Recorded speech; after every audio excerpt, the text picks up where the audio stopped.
ನಿಮ್ದು ತಿಂಡಿ ತಿಂದಾಯ್ತಲ್ಲ, ಹೋಗಿ ಬುಕ್ಸು ಬ್ಯಾಗ್ನ ರೆಡಿ ಮಾಡ್ಕೊಳ್ಳಿ.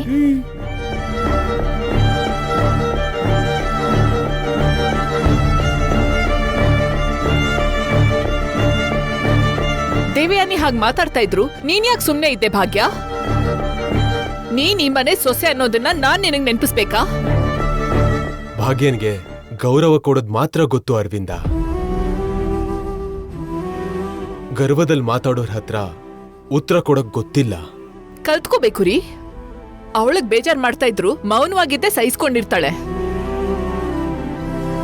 ಅವಳ ತಂಗಿಗೆ ಅವಮಾನ ಮಾಡ್ತಾ ಇದ್ರು, ಹೀಗೆ ಸುಮ್ನಿದ್ರೆ ಹೇಗೆ ಅಂತ. ನಮ್ಮ ಅಮ್ಮನ ಮಾತಿಗೆ ನಾನು ನಿಮ್ಮನ್ನ ಸಾರಿ ಕೇಳ್ತೀನಿ. ಅದಕ್ಕೆ ಐ ಆಮ್ ವೆರಿ ಸಾರಿ. ಪರವಾಗಿಲ್ಲ ವಿವೇಕ್. ನೀನ್ ಕೂತ್ಕೋ ಜಾನು. ಪರವಾಗಿಲ್ಲ ಬಿಡು ವಿವೇಕ್.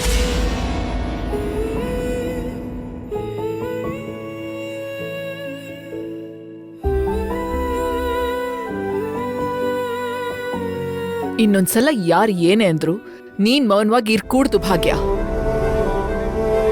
ಇದನ್ನ ನಿನಗ್ ನಾನು ಕೊನೆ ಸಲ ಹೇಳ್ತಾ ಇರೋದು. ಬನ್ನಿ ಆಂಟಿ, ಬನ್ನಿ. ಅವಳನ್ನ ಒಂದು ಮಾತು ಹೇಳಿದ್ರೆ ಸಾಕು, ಮನೇಲಿರೋರೆಲ್ಲ ಒಂದಾಗಿ ನಂಗೆ ಬಾಯಿಗೆ ಬಂದಿದ್ದೆಲ್ಲ ಹೇಳ್ತಾರೆ. ಅದು ಅವ್ರ ಟೀಮ್ ಆಂಟಿ, ಆದ್ರೆ ನಮ್ದೇ ಸೆಪರೇಟ್ ಟೀಮ್. ಮಿತ್ರ ನಮ್ ಪರವಾಗಿರೋವರೆಗೂನೆ ನಮ್ ಟೀಮ್ ಇರುತ್ತೆ. ಇಲ್ಲ ಅಂದ್ರೆ ಅವ್ರ ಟೀಮ್ ಎಲ್ಲ ಒಂದೇ ಆಗತ್ತೆ. ನಾನ್ ಆ ಟೀಮಿಗೆ ಹೋಗಲ್ಲ ಆಂಟಿ. ನನಗ್ ಯಾಕೋ ನೀವೇ ಹೋಗ್ತೀರಾ ಅನ್ನಿಸ್ತಿದೆ. ನಾನ್ ಮಾತ್ರ ಯಾಕೆ ಹೋಗ್ತೀನಿ? ವಿವೇಕ್ ಜಾನುನ ಮದ್ವೆ ಆದ್ರೆ ನೀವ್ ಅವ್ರ ಪರವಾಗಿ ಹೋಗ್ಲೇಬೇಕಲ್ವಾ? ಸತ್ರು ಆ ಮದ್ವೆ ನಡಿಯಕ್ ಬಿಡಲ್ಲ. ಸಪೋಸ್ ನಡೀತು ಅನ್ಕೊಳ್ಳಿ, ಏನ್ ಮಾಡ್ತೀರಾ? ಅಲ್ಲಿವರೆಗೂ ಬರಕ್ ಬಿಡಲ್ಲ ಅಂತ ಹೇಳ್ತಿದ್ದೀನಿ. ಆಲ್ರೆಡಿ ನನ್ನ ಹತ್ರ ಪ್ಲಾನ್ ಇದೆ. ಏನದು? ಜಾನುನ ಪರ್ಮನೆಂಟ್ ಆಗಿ ಈ ಮನೆಯಿಂದ ಕಳ್ಸುವಂತ ಪ್ಲಾನ್. ಮನೇಲಿ ಎಲ್ರು ಸಪೋರ್ಟ್ ಇರುವಾಗ ಅವಳ್ಯಾಕ್ ಹೋಗ್ತಾಳೆ? ಯಾವುದೇ ಹೆಣ್ಮಗಳಿಗೆ ಮಾಡಬಾರ್ದ ಅವಮಾನ ಮಾಡಿದ್ರೆ ಹೋಗದೆ ಇರ್ತಾಳಾ? ಅಂದ್ರೆ ಆದಷ್ಟು ಬೇಗ ಜಾನುಗೆ ಅಂತಹ ಅವಮಾನ ಮಾಡ್ತೀನಿ. ಈ ಜನ್ಮದಲ್ಲಿ ಅವಳು ವಿವೇಕ್ ಮುಖ ನೋಡಲ್ಲ. Super aunty. ಅಕ್ಕ ನೋಡಿದ್ರೆ ನಂಗ್ ವಿಲನ್, ತಂಗಿ ನೋಡಿದ್ರೆ ನಿಮಗ್ ವಿಲನ್. ಅಕ್ಕನ ಮನೆಯಿಂದ ಹೊರಗ್ ಹಾಕೋಕೆ ನಾನ್ ನೋಡ್ತಿದ್ದೀನಿ, ತಂಗಿನ ಹೊರಗ್ ಹಾಕೋಕ್ ನೀನ್ ನೋಡ್ತಿದ್ದೀರಾ. ನಮ್ಮಿಬ್ರಲ್ಲಿ ಮೊದ್ಲು ಸಕ್ಸಸ್ ಆಗೋದ್ ಯಾರೋ? ನಾನೇ ಮೊದ್ಲು ಸಕ್ಸಸ್ ಆಗ್ತೀನಿ. ನನ್ ಪ್ಲಾನ್ ತುಂಬಾ ಹತ್ರದಲ್ಲಿದೆ. ನನ್ ಪ್ಲಾನ್ ಕೂಡ ವರ್ಕೌಟ್ ಮಾಡ್ತೀನಿ ಆಂಟಿ. ನೀವೇ ನೋಡಿದ್ರಲ್ಲ, ಆಲ್ರೆಡಿ ಮಿತ್ರನಲ್ಲಿ ವಿನ್ನು ಬಗ್ಗೆ ಅನುಮಾನ ಬರೋ ಹಾಗೆ ಮಾಡಿದ್ದೀನಿ. ಇವತ್ತೋ ನಾಳೆನೋ ಆ ಬಾಂಬ್ ಬ್ಲಾಸ್ಟ್ ಆಗುತ್ತೆ. ಭಾಗ್ಯ ಮನ್ಸು ಒಡೆದು ಹೋಗುತ್ತೆ. ಮಗನ ಕರ್ಕೊಂಡು ಹೊರಟು ಹೋಗ್ತಾಳೆ. ಅದಕ್ಕೆ ಮಿತ್ರ ಅವಸರ ಪಡ್ಬೇಕಲ್ವಾ? ಅದೇ ನಡೆಯುತ್ತೆ. ನೋಡೋಣ ಬನ್ನಿ.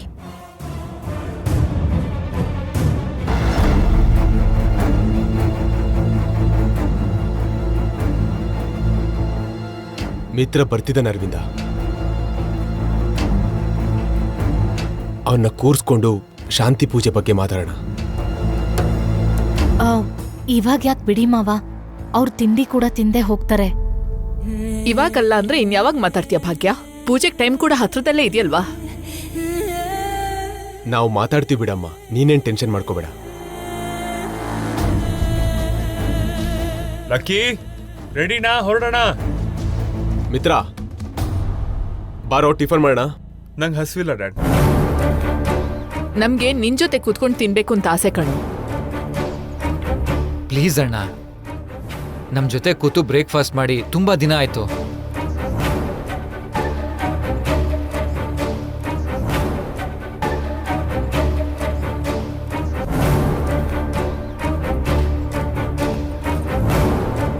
ಮೊನ್ನೆ ತಾನೇ ಜೊತೆ ಕೂತ್ ತಿಂದಿತ್ತು. ತುಂಬಾ ದಿನ ಆಗಿದೆ ಅಂತ ಯಾಕೆ ಹೇಳ್ತಿದ್ಯಾ? ಏನೋ ಮಾತಿ ಹೇಳ್ತಿದ್ದಾನೆ ಬಿಡು. ಭಾಗ್ಯ, ನೀನ್ ಬಡ್ಸು.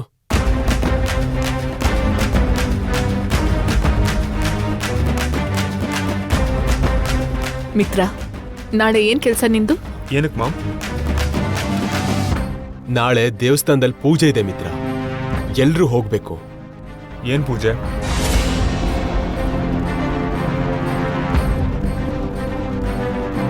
ಶಾಂತಿ ಪೂಜೆ ಅಣ್ಣ. ಮಾಡಿದ್ರೆ ಒಳ್ಳೇದಾಗತ್ತಂತೆ. ಪೂಜೆನಲ್ಲಿ ನೀನು ಇದ್ದಿದ್ರೆ ತುಂಬಾ ಚೆನ್ನಾಗಿರತ್ತೆ ಮಿತ್ರ. ನೀನು ಭಾಗ್ಯ ಸೇರಿ ಆ ಪೂಜೆ ಮಾಡಬೇಕು.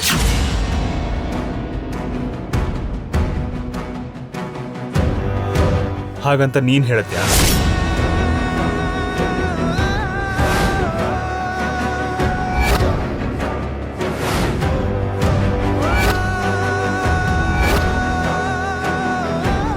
ದೀಕ್ಷಿತರು ಹೇಳಿದ್ದು ಅಣ್ಣ.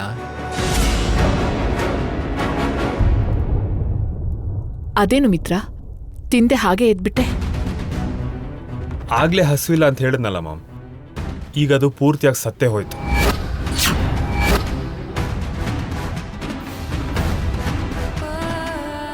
ಇವಾಗ ನಾವೇನ್ ಹೇಳಿದ್ವೋ ಪೂಜೆ ಮಾಡು ಅಂದ್ವಿ. ನನಗ್ ನಿನ್ ಜೊತೆ ಬದುಕಕ್ಕೆ ಇಷ್ಟ ಇಲ್ಲ. ಹಾಗಿರುವಾಗ ನಿನ್ ಪಕ್ಕದಲ್ಲಿ ಕೂತು ಪೂಜೆ ಮಾಡ್ತೀನಿ ಅಂತ ಹೇಗೆ ಅನ್ಕೊಂಡೆ?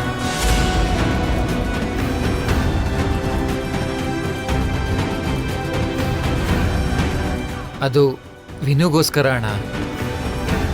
ಅವನ್ ಪ್ರೋಗ್ರೆಸ್ ಕಾರ್ಡ್ಗೆ ಸೈನ್ ಹಾಕಿದ್ದೀನಿ ಅಂತ ನನ್ನ ಹತ್ರ ಏನ್ ಬೇಕಾದ್ರೂ ಮಾಡಿಸ್ಕೋಬಹುದು ಅನ್ಕೊಂಡಿದ್ಯಾ?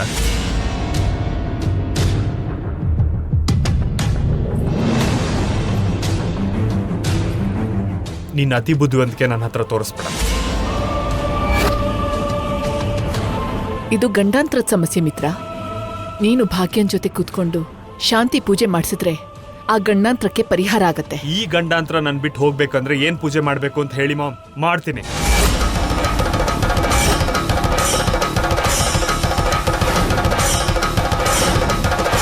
ಏಯ್, ಅವಳನ್ ಯಾಕೋ ಗಂಡಾಂತರ ಅಂತೀಯ? ನಿನ್ನ ಎಲ್ಲಾ ಗಂಡಾಂತರದಿಂದ ಕಾಪಾಡಿದ್ದೆ ಭಾಗ್ಯ. ಇಲ್ಲಿವರೆಗೂ ನಾನು ಅದೇ ಭ್ರಮೆಯಲ್ಲಿದ್ದೆ ಡ್ಯಾಡಿ. ಭ್ರಮೆ ಏನಣ್ಣ, ಅದೇ ನಿಜ. ಆದ್ರೆ ಇವಳು ಸುಳ್ಳಿ.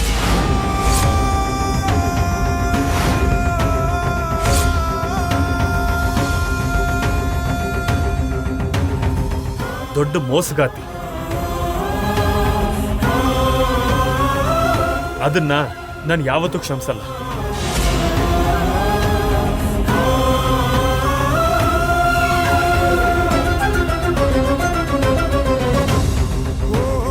ಅದ್ ಹಾಗಲ್ಲ ಅಣ್ಣ.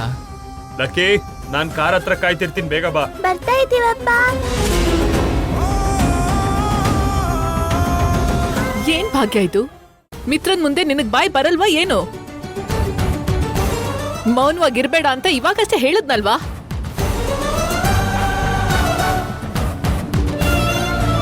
ಮಿತ್ರ ಹಾಗೆ ರೇಗಿದ್ರೆ ಸುಮ್ಮನೆ ಇರದೆ ಏನ್ ಮಾಡ್ತಾಳವಳು ಹೇಳು? ಅವರು ರೇಗಿದ್ದಕ್ ನಂಗೆ ನೋವಾಗಿಲ್ಲ ಮಾವ. ತಿಂಡಿ ತಿಂದೆ ಹೋಗಿದ್ದಕ್ ನೋವಾಗ್ತಿದೆ. ನೀನ್ ಯಾವಾಗ ಬದಲಾಗ್ತೀಯ ಭಾಗ್ಯ?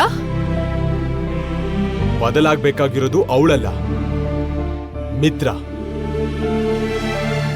ಆ ದೇವ್ರೆ ಅವನ್ನ ಬದಲಾಯಿಸ್ಬೇಕು, ಶಾಂತಿ ಪೂಜೆ ಮಾಡಿಸ್ಬೇಕು.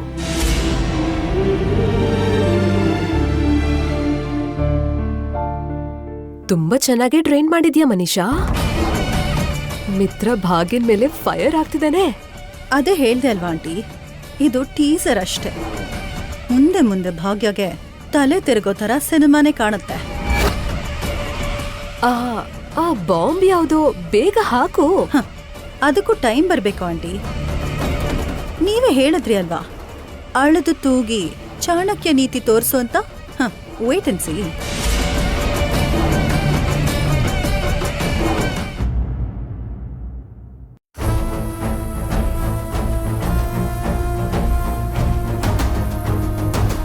ಅಷ್ಟಕ್ಕೂ ವಿನ್ನು ನಿನ್ ಮಗನೂ ಅಲ್ವೋ ಅಂತ ಕೂಡ ಗೊತ್ತಿಲ್ಲ. ಹೌದು ಮಿತ್ರ, ಅವನ್ ಭಾಗ್ಯನ್ ಮಗನೇ ಇರ್ಬೋದು, ಆದ್ರೆ ನಿನಗ್ ಹುಟ್ಟಿದ ಮಗನೇ ಅಂತ ಗ್ಯಾರಂಟಿ ಏನಿದೆ?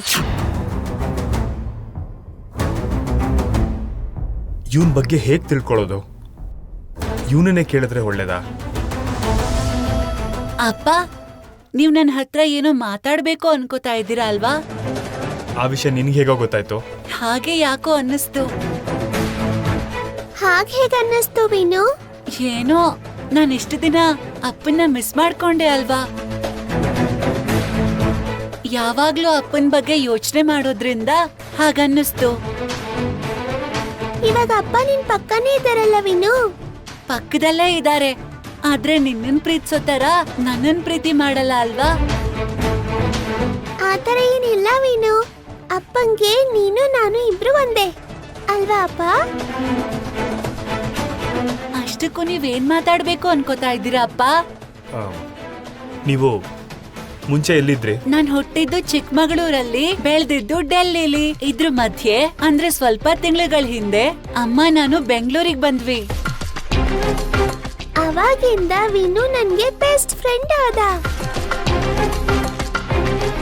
ಇವಾಗ ಬ್ರದರು ಆದ. ಚಿಕ್ಕಮಂಗ್ಳೂರಲ್ಲಿ ನೀನು ನಿಮ್ಮಮ್ಮ ಎಲ್ಲಿದ್ರಿ? ಬಾಬನ್ ಜೊತೆಗೆ. ಬಾಬಾನ? ಅದೇ ಅಪ್ಪ, ಅರ್ಜುನ್ ಅಂಕಲ್. ಅವರು ನನ್ನು ಮತ್ತೆ ಅಮ್ಮನ್ನ ತುಂಬಾ ಚೆನ್ನಾಗಿ ನೋಡ್ಕೊಂಡ್ರು. ನಾವು ಬಾಬುನ್ ಋಣದಲ್ಲಿದ್ದೀವಿ ಅಂತ ಅಮ್ಮ ನನ್ನ ಹತ್ರ ಯಾವಾಗ್ಲೂ ಹೇಳ್ತಾ ಇದ್ರು. ಮೊದ್ಲು ಬಾಬುನ್ನೇ ನನ್ನ ಅಪ್ಪ ಅಂತ ಅನ್ಕೊಂಡಿದ್ದೆ, ಆಮೇಲೆ ಇಲ್ಲ ಅಂತ ಗೊತ್ತಾಯ್ತು. ನಿಮ್ ಬಗ್ಗೆ ಕೇಳ್ದಾಗ್ಲೆಲ್ಲ ಅಮ್ಮ ಸೈಲೆಂಟ್ ಆಗೇ ಇರ್ತಿದ್ರು. ಎಷ್ಟ್ ವರ್ಷ ನೀವು ನಮ್ಮಿಂದ ಯಾಕ್ ದೂರ ಇದ್ರಿ, ನಮ್ ಹತ್ರ ಯಾಕ್ ಬರ್ತಿರ್ಲಿಲ್ಲ ಅಂತ ನನಗ್ ಗೊತ್ತಿಲ್ಲ ಅಪ್ಪ. ಆದ್ರೆ ಬಾಬಾನೇ ನಮ್ಮನ್ನ ತುಂಬಾ ಚೆನ್ನಾಗ್ ನೋಡ್ಕೊಂಡ್ರು. ನಿಮ್ಗ್ ಅಮ್ಮನ್ ಕಂಡ್ರೆ ಕೋಪ ಅಂತ ಮೊನ್ನೆ ಅಷ್ಟೇ ಗೊತ್ತಾಯ್ತು. ಅದಕ್ಕೇನೆ ನೀವ್ ನಮ್ಮಿಂದ ದೂರ ಇದ್ರ ಅಪ್ಪ? ಅಮ್ಮನ್ಗೂ ನಿಮ್ಗೂ ಯಾವ್ದೋ ಜಗಳ ಆಗಿರ್ಬೇಕು, ಅದಕ್ಕೆ ಅಮ್ಮ ಅಂದ್ರೆ ನಿಮ್ಗೆ ಕೋಪ ಇರ್ಬೇಕು. ಅದನ್ನ ನಾನು ಅರ್ಥ ಮಾಡ್ಕೊಂಡೆ ಅಪ್ಪ. ಆದ್ರೆ ನನ್ಗೂ ನಿಮ್ಗೂ ಯಾವುದೇ ಜಗಳ ಆಗಿಲ್ಲ ಅಲ್ವಾ ಅಪ್ಪ? ಆದ್ರೆ ನನ್ ಕಂಡ್ರೆ ನಿಮ್ಗೆ ಯಾಕೆ ಕೋಪ? ಎಷ್ಟು ದಿನ ನಾನು ನಿಮ್ಗೋಸ್ಕರ ಎಷ್ಟೆಲ್ಲ ಕಾದಿದ್ದೀನಿ ಗೊತ್ತಾ? ನಮ್ಮಪ್ಪ ನೀವೇ ಅಂತ ಗೊತ್ತಾಗಿ ನಾನ್ ತುಂಬಾ ಖುಷಿ ಪಟ್ಟೆ. ಆದ್ರೆ ನೀವ್ ನೋಡಿದ್ರೆ ಅಮ್ಮನ್ ದೂರ ಇಟ್ಟಿರೋ ಹಾಗೆ ನನ್ನನ್ನು ದೂರ ಇಡ್ತಾ ಇದ್ದೀರಾ. ನಾನೇನ್ ತಪ್ಪು ಮಾಡಿದ್ದೆ ಅಪ್ಪ? ಆದ್ರೆ ನೀವಂದ್ರೆ ನನಗ್ ತುಂಬಾನೇ ಇಷ್ಟ ಅಪ್ಪ. ಅದಕ್ಕೆ ನೀವ್ ಬೇಡ ಅಂದ್ರು ಅಮ್ಮನ್ ಜೊತೆ ಮನೆಗ್ ಬಂದೆ, ನಿಮ್ ಪಕ್ಕನೇ ಮಲ್ಕೊಂಡೆ. ಲಕ್ಕಿನ ರಿಕ್ವೆಸ್ಟ್ ಮಾಡ್ಕೊಂಡು ಇಲ್ಲಿ ನಿಮ್ ಪಕ್ಕದಲ್ಲಿ ಕೂತ್ಕೊಂಡಿದ್ದೀನಿ. ಇನ್ನೂ ನಿಮ್ ಜೊತೆ ಸೇರಿ ಏನೇನೋ ಮಾಡ್ಬೇಕು. ತುಂಬಾ ಕನ್ಸ್ಕೊಂಡಿದೀನಿ ಅಪ್ಪ. ಡೋಂಟ್ ವರಿ ವೀನು, ಅಪ್ಪ ನಿನ್ ಕನ್ಸನ್ನು ನನ್ಸ್ ಮಾಡ್ತಾರೆ. ನನ್ನ ನೋಡ್ಕೊಂಡ್ ಹಾಗೆ ನಿನ್ನ ಕೂಡ ಹ್ಯಾಪಿಯಾಗಿ ನೋಡ್ಕೋತಾರೆ. ಅಪ್ಪ ಜೊತೆಗಿದ್ರೆ ನನಗ್ ತುಂಬಾ ಖುಷಿ ಆಗುತ್ತೆ ಲಕ್ಕಿ. ನನ್ಗಿನ್ನೇನೋ ಬೇಡ. ಎಷ್ಟು ದಿನ ಅಪ್ಪನ್ ಮಿಸ್ ಮಾಡ್ಕೊಂಡೆ ಅಲ್ವಾ? ಇನ್ಮೇಲೆ ಯಾವತ್ತೂ ಮಿಸ್ ಆಗ್ಬಾರ್ದು ಅಷ್ಟೇ.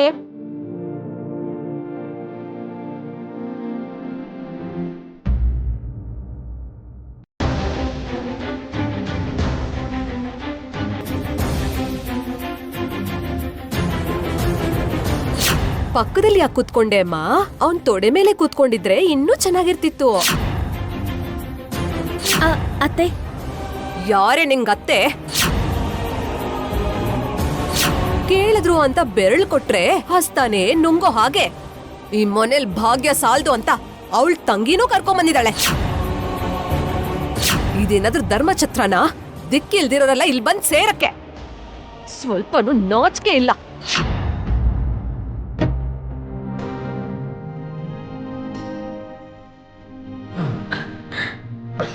ಜಾನು ತಗೋತೀನಿ.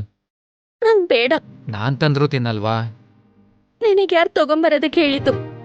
ಏನ್ ಜಾನು, ಅದಕ್ಕೆ ಕಷ್ಟ ಬಂದ್ರೆ ನಮ್ ದೊಡ್ಡಮ್ಮ ದೊಡ್ಡಪ್ಪ ನೋಡ್ಕೋತಾರೆ. ನಿನ ಕಷ್ಟ ಬಂದ್ರೆ ನಾನೇ ಅಲ್ವಾ ನೋಡ್ಕೋಬೇಕು? ಹಾಗ್ ನೋಡ್ಕೊಂಡಿದ್ದಕ್ಕೆ ಇದೆಲ್ಲ ಆಗಿದ್ದು. ಈಗ ಏನಾಯ್ತು? ಇನ್ನೂ ಏನಾಗ್ಬೇಕು? ನಿಮ್ಮಮ್ಮ ನಮ್ಮ ಅಕ್ಕನ ಎಷ್ಟೆಲ್ಲ ಅಂದ್ರು. ಅದೇನು ಹೊಸ್ದಾ ಹೇಳು. ನಿಂಗೆ ಹೇಗ್ ಅನ್ನಿಸ್ತೋ ಗೊತ್ತಿಲ್ಲ, ನನಗ್ ತುಂಬಾ ನೋವಾಯ್ತು ವಿವೇಕ್. ನಂಗೂ ನೋವಾಯ್ತು ಜಾನು, ಅದಕ್ಕೆ ಅಲ್ವಾ ಟಿಫನ್ ತಂದಿದ್ದು. ತಿನ್ನು ಜಾನು. ಓಯ್, ನನ್ ಮೇಲ್ ಕೋಪ ಇದ್ರೆ ಅದನ್ನ ನನ್ ಮೇಲ್ ತೋರ್ಸು. ತಿಂಡಿ ಮೇಲೆ ಯಾಕೆ ತೋರಿಸ್ತೀಯ? ತಿನ್ನು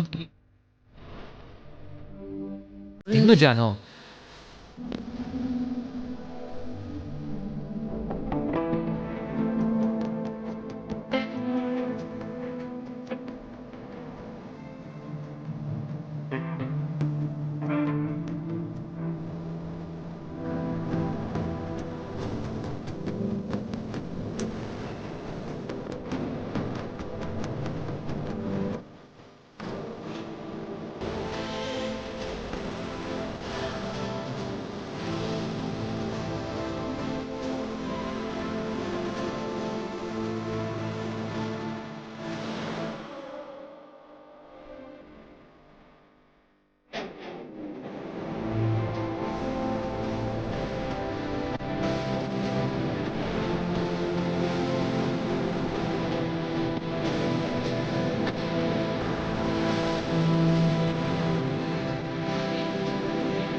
ಅಬ್ಬಾ ಏ ರಾಕ್ಷಸಿ ಈಗ ಕಚ್ಚೋದು ನೀನೇನ್ ಮಾಡ್ತಿದ್ಯಾ? ಅಲ್ಲ ತಿಂಡಿ ತಿನ್ಸೋದು ಕೂಡ ತಪ್ಪ. ತಿಂಡಿ ಮಾತ್ರ ತಿನ್ನಿಸ್ತೀಯಾ? ಅಂದ್ರೆ ಅದು ನಿನ್ ಬಾಯಿ ಹತ್ರ ಸ್ವಲ್ಪ ತಿಂಡಿ ಇತ್ತು, ಅದನ್ನ ಒರೆಸ್ದೆ ಅಷ್ಟೇ. ಇದೆಲ್ಲಾನು ನೀನು ಮದ್ವೆ ಆದ್ಮೇಲೆ ಮಾಡು. ಇಲ್ಕೊಡು, ನಾನೇ ತಿಂತೀನಿ. ಹೇ ನಾನೇ ತಿನ್ನಿಸ್ತೀನಿ ಬಿಡು ಜಾನು. ಯಾಕೆ ನಿಮ್ಮಮ್ಮನ ಹತ್ರ ಮತ್ತೆ ನನ್ನನ್ ಬೈಸಕ? ಸಾರಿ ಜಾನು. ಏನ್ ಸಾರಿ? ನನ್ನ ನೋಡಿದ್ರೇನೆ ನಿಮ್ಮಮ್ಮ ಉರ್ಕೋತಾರೆ. ಇನ್ನು ನಮ್ ಮದ್ವೆ ಆದ ಹಾಗೆ. ಅದಕ್ಕೆ ಅಲ್ವಾ ಯಾರಿಗೂ ಹೇಳ್ದೆ ನಾವು ಮದ್ವೆ ಆಗೋಣ ಅಂದ್ರೆ ನೀನು ಎಲ್ರನ್ನೂ ಒಪ್ಸಿ ಮದ್ವೆ ಆಗ್ಬೇಕು ಅಂತಿದ್ಯಾ. ಹಂಗ್ ಮಾಡ್ಕೊಂಡ್ರೇನೆ ಮದ್ವೆ ಅಂತಾರೆ. ಸರಿ, ಆದಷ್ಟು ಬೇಗ ಇದಕ್ಕೆಲ್ಲ ಒಂದು ಫುಲ್ ಸ್ಟಾಪ್ ಇಡ್ತೀನಿ. ಯಾವ್ದಕ್ಕೆ? ಮದ್ವೆಗಾ? ಅಲ್ಲ, ನನ್ನ ಮಹಾತಾಯಿಗೆ. ಏನ್ ಮಾಡೋದಕ್ಕೆ ಹೊರಟಿದ್ಯಾ? ಹೇಳಲ್ಲ, ಮಾಡಿ ತೋರಿಸ್ತೀನಿ. Wait and watch.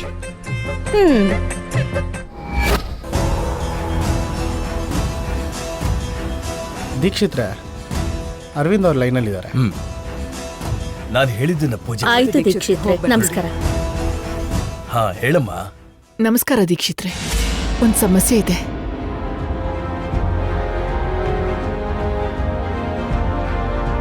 ಮಿತ್ರ ಶಾಂತಿ ಪೂಜೆಗೆ ಬರಲ್ಲ ಅಂತ ಇದ್ದಾನೆ. ಹೇಗಾದ್ರೂ ಅವನು ಕೂತ್ಕೋಬೇಕು ತಾಯಿ. ನಾವ್ ಎಷ್ಟೇ ಹೇಳಿದ್ರು ಅವ್ನ ನಮ್ಮ ಮಾತೆ ಕೇಳ್ತಾ ಇಲ್ಲ. ಅತ್ತೆ ಇಲ್ಲಿ ಕೊಡಿ. ದೀಕ್ಷಿತ್ರೆ, ನಾನು ಭಾಗ್ಯ ಮಾತಾಡ್ತಿದ್ದೀನಿ. ಹೇಳು ತಾಯಿ. ಶಾಂತಿ ಪೂಜೆಗೆ ಅವ್ರನ್ನ ಒಪ್ಸೋಕಾಗ್ತಿಲ್ಲ. ಬೇರೆ ಯಾವ್ದಾದ್ರೂ ಪರಿಹಾರ ಇದ್ರೆ ಹೇಳಿ ದೀಕ್ಷಿತ್ರೆ. ಬೆಂಕಿ ಮೇಲೆ ನಡೆಯೋದು, ಮಂಡಿ ಕಾಲಲ್ಲಿ ನಡೆಯೋದು, ಎಷ್ಟ್ ಕಷ್ಟ ಆದ್ರೂ ಪರವಾಗಿಲ್ಲ, ಏನಾದ್ರೂ ಮಾಡ್ತೀನಿ. ಅದೇನೋ ನೀರಿರೋ ಬಾವಿಗೆ ಬಿದ್ರೆ ಪೀಡು ತೊಳಗ್ ಹೋಗುತ್ತೆ ಅಲ್ವಾ ಆಂಟಿ?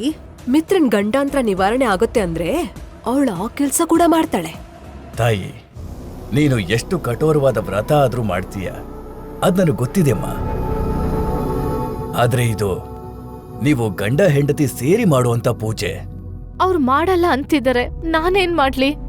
ನೀನ್ ಮಿತ್ರನ್ಗೆ ಫೋನ್ ಕೊಡಮ್ಮ, ನಾನು ಹೇಳ್ತೀನಿ.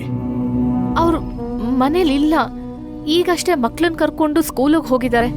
ಏನು, ಮಕ್ಳನ್ ಕರ್ಕೊಂಡು ಹೋಗಿದ್ದಾನ?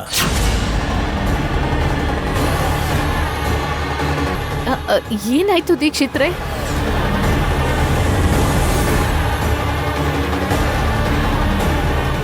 ಮಿತ್ರನ್ ಜೊತೆ ಮಕ್ಳನ್ ಕಳಿಸ್ಬೇಡಿ ಅಂತ ನೀನು ಮೊದಲೇ ಹೇಳಿದ್ದೆ ಅಲ್ವಾ?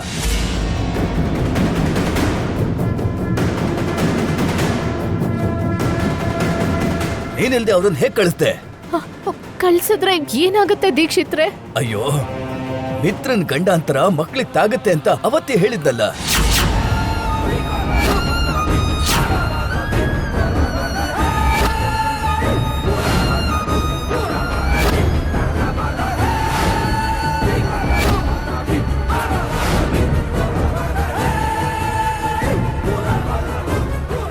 ಶಾಂತಿ ಪೂಜೆ ಆಗೋವರೆಗೂ ಮಿತ್ರ ಮತ್ತೆ ಮಕ್ಕಳು ಒಟ್ಟಾಗಿ ಪ್ರಯಾಣ ಮಾಡಬಾರ್ದು ಅಂತ ಹೇಳಿದ್ನಲ್ಲ. ಅವರು ಹೊರಟು ತುಂಬಾ ಹೊತ್ತಾಯ್ತು, ಇವಾಗ ನಾನು ಏನ್ ಮಾಡ್ಲಿ? ನಡಿ ತಾಯಿ, ಬೇಗ ಹೋಗಿ ತಡಿ. ಗಂಡಾಂತರ ಅವ್ರನ್ನ ತಾಗೋ ಮುಂಚೆ ಹೋಗಿ ತಡಿ. ಆಯ್ತು ದೀಕ್ಷಿತ್ರೆ, ಆಯ್ತು. ಏನಾಯ್ತು? ಏನಾಂಟಿ, ಏನೋ ಬೆಂಕಿ ಬಿದ್ದಿರೋ ಹಾಗೋದ್ಲು. ಬಿದ್ದಿರೋ ಬೆಂಕಿ ಆರ್ಸೋದಕ್ಕೆ ಇವಳು ಫೈರ್ ಎಂಜಿನ್ ಅಲ್ವಾ? ಭಾಗ್ಯ ನಮ್ಮ ಹತ್ರ ಏನು ಹೇಳ್ದೆ ಟೆನ್ಷನ್ ಮಾಡ್ಕೊಂಡು ಹೊರಟೋದ್ಲು. ನನ್ಗೆ ಯಾಕೋ ಭಯ ಆಗ್ತಾ ಇದ್ದೀರಿ. ಬನ್ರಿ ಹೋಗಿ ನೋಡೋಣ. ವಿವೇಕ್, ಕಾರ್ ತೆಗ್ಯೋ. ನಡೀರಿ.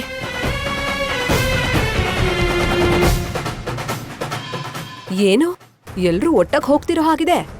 ಹೇಳ್ದೆ ಅಲ್ವಾ ಆಂಟಿ, ಖಂಡಿತ ಏನೋ ದೊಡ್ಡ ವಿಷಯನೇ ಆಗಿರುತ್ತೆ.